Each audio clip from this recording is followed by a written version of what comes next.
আচ্ছা, সারাদিন আসলে ভোট গ্রহণটা কেমন ছিল? সারাদিন ভোট গ্রহণটা সুষ্ঠু ছিল। এখন ইচ্ছাকৃতভাবে এটা বানচাল করার চেষ্টা করা হচ্ছে। ইচ্ছাকৃতভাবে বলা হচ্ছে আমরা নাকি মিথ্যা কথা বলছি, এলইডি 10 মিনিটের জন্য অফ ছিল।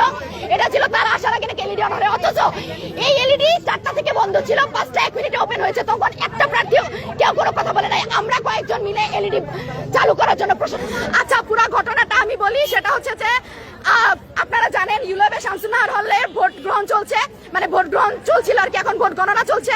4টা থেকে 5টা পর্যন্ত এলইডি অফ ছিল।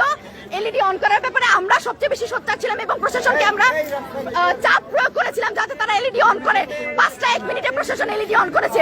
5টা 1 মিনিটের পর থেকে এখানে আমরা সবাই বসে আছি, সব প্যানেলের স্বতন্ত্র সব প্রার্থীরা আমরা বসে আছি।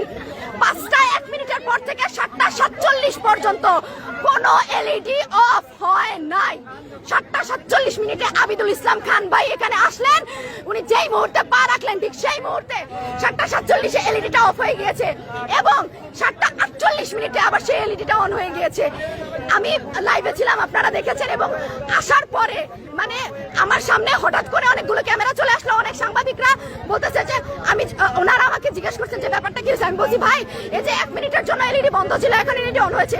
ওনারা আমাকে বলতেছে যে আপনারা মিথ্যা কথা বলছেন, আপনারা মিথ্যা কথা বলছেন। আমরা এখানে লাইভ করেছি, এলইডি 10 মিনিটের জন্য বন্ধ ছিল এবং আবিদ ভাই আসার পরে সেটা অন হয়েছে। এটা টোটালি একটা মিথ্যাচার, টোটালি একটা প্রপাগান্ডা। আমার লাইভে আপনারা সেই প্রমাণ দেখতে পাবেন। এবং পরবর্তীতে আমার লাইভে আমি কিন্তু একজনকে ধরেছি। আমার ওখানে অনেক ভাইরা ছিলেন, মুহসিন আলের ভাইরা ছিলেন, কারা ছিলেন জানি না। আমরা কিন্তু এলইডির পেছন থেকে এই এলইডি স্ক্রিনটার পেছন থেকে গলায় কাঠ ঝুলানো, হাতে ক্যামেরাওয়ালা একজন সাংবাদিককে বের করেছি। সে তার নিয়ে টানাটানি করছিল। আমরা তাকে নামাই দেওয়ার পর আবার এলইডিটা অন হয়ে গেল। এটা উদ্দেশ্য প্রণোদিত ভাবে এলইডি অফ করা হয়েছে। এবং আবিদুল ইসলাম খান ভাই এসে গেটে প্রচন্ড পরিমাণে ধাক্কাধাক্কি করছিলেন, তারা স্লোগান দিচ্ছিল, তারা মব ক্রিয়েট করার চেষ্টা করছিল। এবং আমার ধারণা যে অনেক ভুয়া সাংবাদিকরা এসে আমাদেরকে বলতেছিল যে আমরা মিথ্যা কথা বলছি।